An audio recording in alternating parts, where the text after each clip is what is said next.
Berisha, të dyja familjet e tyre janë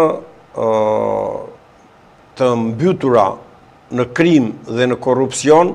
dhe që ata nuk ka det t'i lajo lumë. Përjedhoj, fati Ilir Metës është jashtëzakonisht i zymt, një lloj si i Sali Berishës. Madje, në fushën e korupcionit, por të korupcionit edhe me pasoja të rënda, jo vetëm zhvatjet pasurisë shqiptarve, por edhe eliminime fizike të njerëzve për të bërë korupcion, ashtu sikur dhe Saliu me Gërdecin edhe me të tjerat pastaj më mbrapa, se ka eliminuar Saliu s'ka len kënd pa eliminuar, nuk flitet vetëm për ato 5.000 vrarët e 1997-ës, por mos harroni Remzi Hoxhën, mos harroni prokurorin Gjevat Hana, mos harroni Trebickën, mos harroni një numër tjetër, do më thënë, avokate tjera që janë ekzekutuar me urdhë të Berishës, përveç atyre 200 afërsisht të Tropojës, djem nga më të mirët të rinjë të Gjakovës që ai i qoj, do më thënë, i ka mbushur varret atje sa s'ka ku të vej me. Pra, edhe fati i Ilir Metës në këtë drejtim, është me të vërtet tepër i zymt, sepse mbi të, përveç të tjerave, pra këtyre 3 akuzave që ai ka, dhe që hetimet thuaj se janë drejt fundit, dhe do më thënë, mbaroj si hetim, dhe tani diskutohet që të kaloj çështja për gjyq, dhe pastaja të marri të njëjtin status si Sali Berisha që të kaloi çështja për gjykimin e themelit, se tani është në fazën e gjykimit të gjyqtarit seancës paraprake, por në kohën që do vazhdoj ky lloj gjykimi, ati do t'i bashkangjiten edhe akuzat të tjera, për afera të tjera të rënda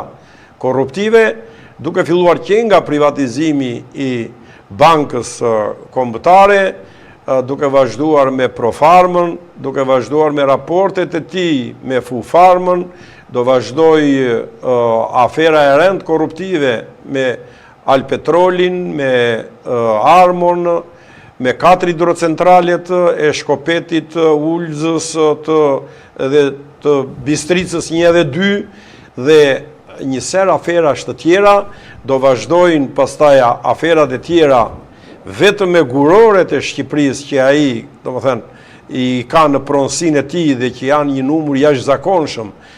arrin, do më thënë, e kaloi 100 numrin ato, duke filluar nga mali Tomorit, mali i Zaloshnjës edhe deri në Korçë, edhe këtu mbrapa Dajtit në Tiranë, dhe me mermerin që ai,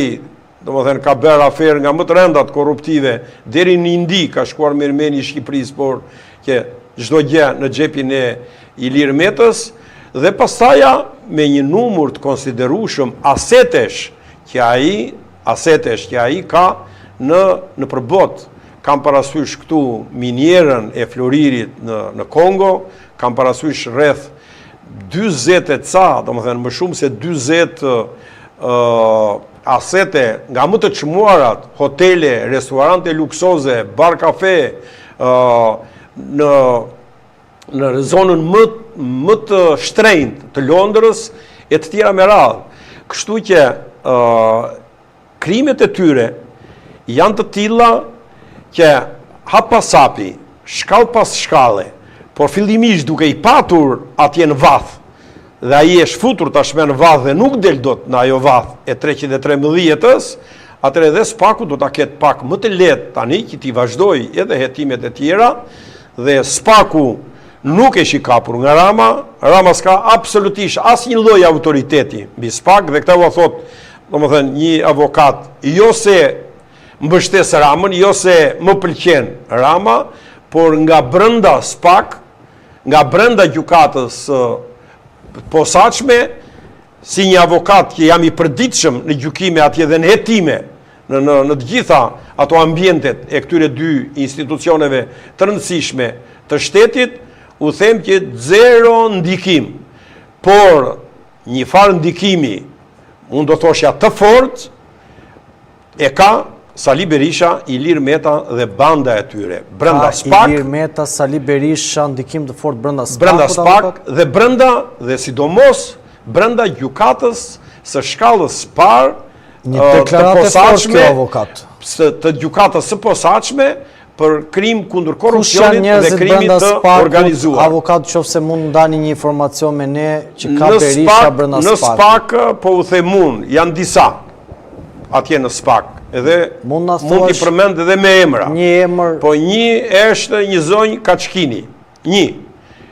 Brenda SPAK, Sali Berisha, Argita Berisha, edhe Ilir Meta, për të mos thënë, domethënë Belind Këlliçin para Saliut madje. Por për llogarit Sali Berishës, pra është Kaçkini, është Olsi Dado, të cilët janë me tesërat Partisë Demokratike. Olsi Dado, njeri Sali Berishës në SPAK. Me tesërat Partisë Demokratike që janë me kohë, edhe që e mban edhe sot tesërën e Partisë Demokratike dhe vepron atje, për të mos thënë edhe disa emra të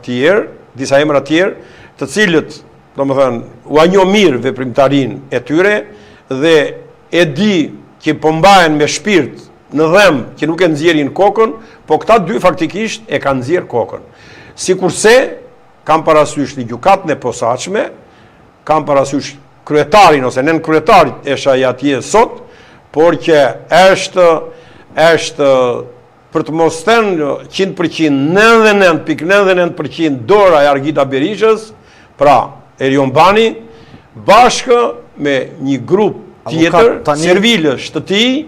duke futur këtu edhe këtë trup gjykuse që do gjykoj Saliu në 30 qershor. Në këtë panoram që më thatë ju, avokat, Erion Bani, Olsi Dado, në anën tjetër, ky lloj diskursi, të paktën në optikën time, i bie duke qenë se Velia në anën tjetër janë këta dy gjyqtarë që e kanë arrestuar. Unë nuk flas për e kuptoj. Konkrete. Jo, për Velinë e tjera. Fakti është koincidencë që këta janë edhe për çështjen Velia i po të pyes, jo se e di shumë mirë, ju nuk flisni për çështje konkrete, por flisni në informacionet që keni ju. Por po them, këta dy gjyqtarë sot, Erion Bami dhe Olsi Dado, janë njerëzit cilët po merren edhe me çështjen e Erion Veliaj dhe tashmë kryeqyteti është pa kryetar bashkie, në anën tjetër vetë zoti Veliaj nuk i ndalon postimet në rrjetet sociale, është aktiv, por shikojmë që Partia Socialiste nuk merret më me këtë çështje, por ka pasur akuza që thonë këta qoftë prokurori Olsi Dado, qoftë gjyqtari Erion Bami, kanë lidhje te Partia Demokratike. Ka ndonjë indicje që këta dy të kenë bashkëpunuar për të futur Veliajn pas sekurave? Çfarë mund na thoni pak më shumë? Nuk e kanë vetëm me Velin këta, edhe duhet të vazhdoj idenë që kush ka ndikim në SPAK. Dhe më thash tani që çfarë ndikimi ka këta element Partisë Demokratike aty, duke thënë me emër unë, Belind Këlliçin, Sali Berishën, Ilir Metën, edhe që kryefjala e të gjithëve këtyre pa përjashtim është Argita Berisha, se ajo ka qenë de facto, domethënë, drejtore kuadrit që i ka emëruar këta, apo i ka transferuar, apo i ka marrë na Saranda edhe e qojnë Shkodër. Na Shkodra e Erion Banin e pruri këtu në Tiranë, e tjera me radhë. Pra, e kam fjalën të ky lloj ndikimi, por që janë aq banal dhe janë organizuar në një mënyrë të tillë, edhe në gjykatën penale të shkallës parë këtu në Tiranë, edhe në prokurorinë e Tiranës, këta thuajse kanë krijuar një tip organizate, e cila mund të jetë e rëndë për ta përmendur, kjo,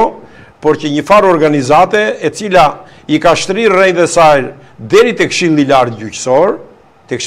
Gjyqësor, dhe antarët të Këshillit të Lartë Gjyqësor bëjnë pjesë te kjo organizat dhe që si